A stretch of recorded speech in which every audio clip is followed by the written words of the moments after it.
কি করে বুঝছিস? আমি যদি নেতা হই তাহলে বাংলায় কোনো নেতা থাকবে না। নেতা কি জিনিস বুঝাই দেবো। আর আমার নেতাকে জানিস? আমার নেতা মাওলা আলী, আলী মাওলা, শেরে আলী, শেরে কোথা, মুশকিল কোথা, মাওলা আলী। আমার নেতা খাজা বাবা, আমার নেতা মোহাম্মদ। এই ভোটার এইসব সময় আছে। দুনিয়াদের কি আগের কি বাদশাহ মেরা বাপ জি সে পয়সা স্যার আগে বাড়া।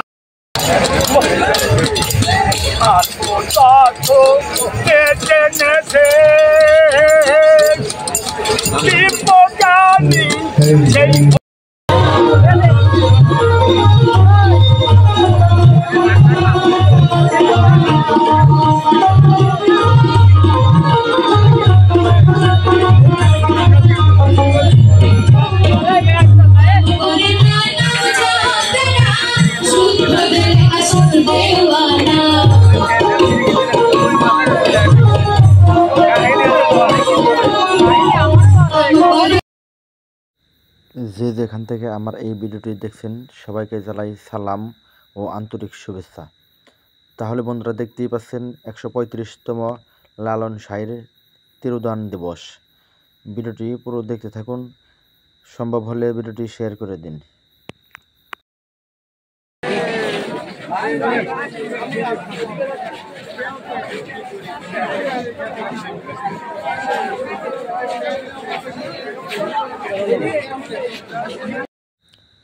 বন্ধুরা, আমরা আজকের এই ভিডিওতে আলোচনা করব কিভাবে ঢাকা থেকে অতি সহজ এবং কম খরচে কুষ্টিয়ার লালন শাহের মাজারে যাবেন।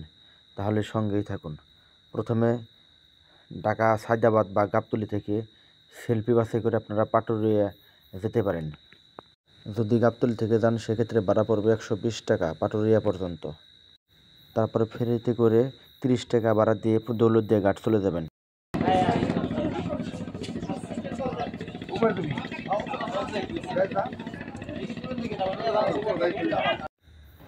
আমি কিন্তু বন্ধুরা এই লঞ্চটিতে করে নদী পাড়ি দিয়েছি। দেখতেই থাকুন নদীর প্রকৃতির সৌন্দর্য। অনেক সুন্দর কিন্তু ভিউ দেখা যাচ্ছে, যে নদীতে আরও ট্রলার চলতেছে, এমনকি ফেরিও দেখা যাচ্ছে। তারপর আমি দৌলতদিয়া ঘাট থেকে এই মাহিন্দ্রা গাড়িতে 170 টাকা করে চলে যাচ্ছি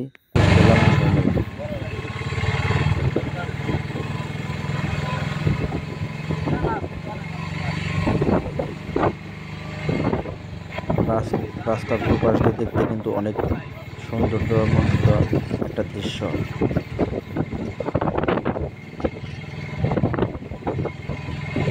পথিমধ্যে একটু চায়ের বিরতি নিয়ে নিলাম বন্ধুরা।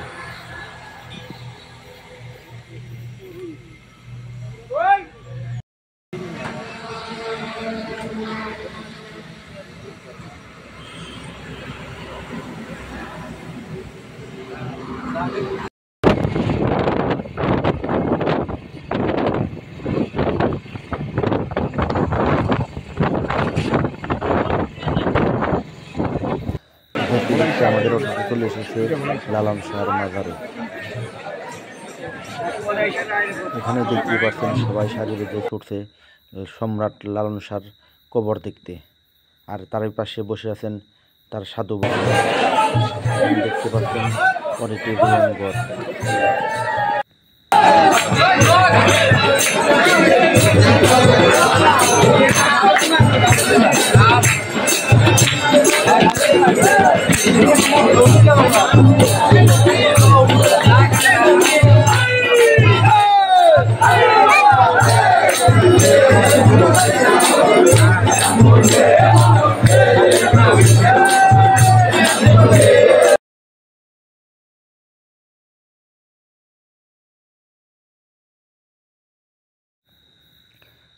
এখানে কিন্তু আমি ঘুরে ঘুরে দেখাচ্ছি লালন ভক্তদের। অনেকেই বসে আছে, অনেকেই বা শুয়ে আছে এই ভবনের নিচে। তাহলে দেখতেই থাকুন বন্ধুরা।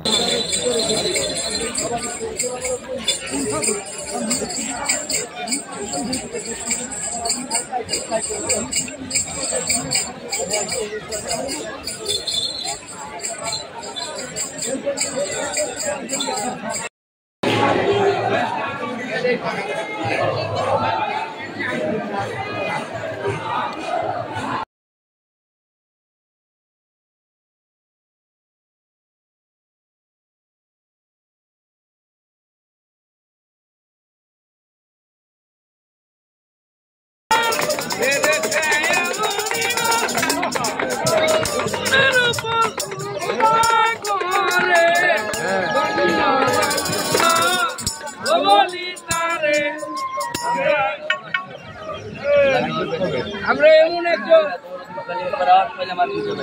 এমন একজন বেহালা মাস্টারের আমরা দাঁড়িয়ে আছি, সে একতারা বেহালা তার বাবা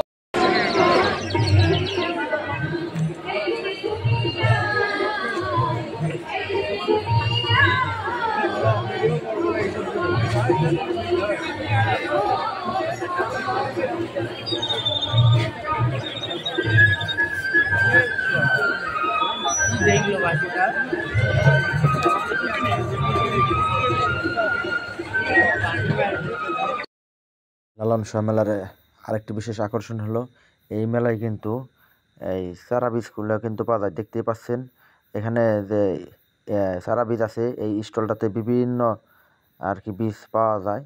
তো এখান থেকে কিন্তু ইচ্ছা করলে আপনারা এই বীজগুলো কিনতে পারেন।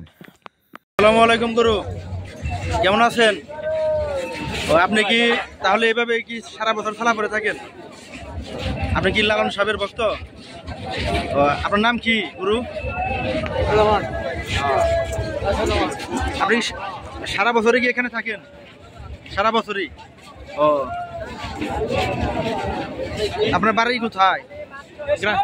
এই পাশে না? এই যে গরমের মধ্যে সালা পরে আছেন, গরম লাগে না? এটা একটা আল্লাহর রহমত। তাই ভালো থাকেন গুরু। মেলায় দেখতে পাচ্ছি রকমারি আচারের দোকান, তার এই পাশ দিয়ে ছুটে চলছে দর্শনার্থীরা। বিভিন্ন ধরনের আচার কিন্তু এই মেলায় পাওয়া যাইতেছে। তাহলে আপনারা নিঃসন্দেহে মেলায় আসতে পারেন একটু হলেও আচার খাওয়ার জন্য।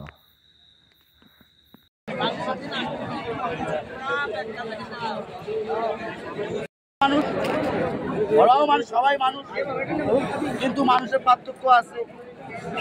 ওরা ওই যে সবকিছু তোর আল্লাহ রাসূলকে মানে না, আর যারা মুমিন তারা সবাইকে মানে, আল্লাহ রাসূল মানে, সবাইকে সম্মান করে।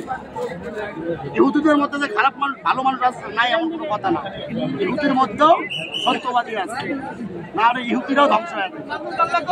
যে ধর্মে একজন সত্যবাদী থাকবে ও ধর্ম পৃথিবীর আগে কেউ শেষ করতে পারবে না। এই সনাতন ধর্ম একজন হলো ভালো মানুষ আছে, মুসলিম ধর্ম একজন হলো ভালো মানুষ আছে, খ্রিস্টান ধর্ম একজন হলো ভালো মানুষ আছে।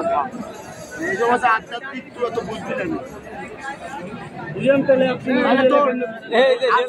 তোর ওই ধর্ম তো একই ধর্ম, একই আশ্রয় নাই। ওই খ্রিস্টানও যে আশ্রয় আসে, ওই মুসলমানেরও একই আশ্রয় আসে, ওই হিন্দুরও একই আশ্রয় আসে, ওই বৌদ্ধরও একই আশ্রয় আসে। আশ্রয় কিন্তু দুটা না। আর তুই যে পানি দেখাচ্ছে, পানিটা কিন্তু দুটা না। নিঃশ্বাসটা নিচ্ছিস, নিঃশ্বাসটা কিন্তু তুই নিঃশ্বাস নিচ্ছিস। সারা গানটা জ্ঞান না অর্জন করলে আমি জ্ঞান এটাই হয়ে গেছে।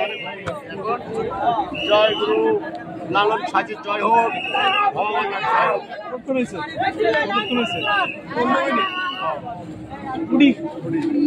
আপনার সাথে কথা বলে ভালো লাগলো। জ্ঞান অর্জন কর, বিশ্ব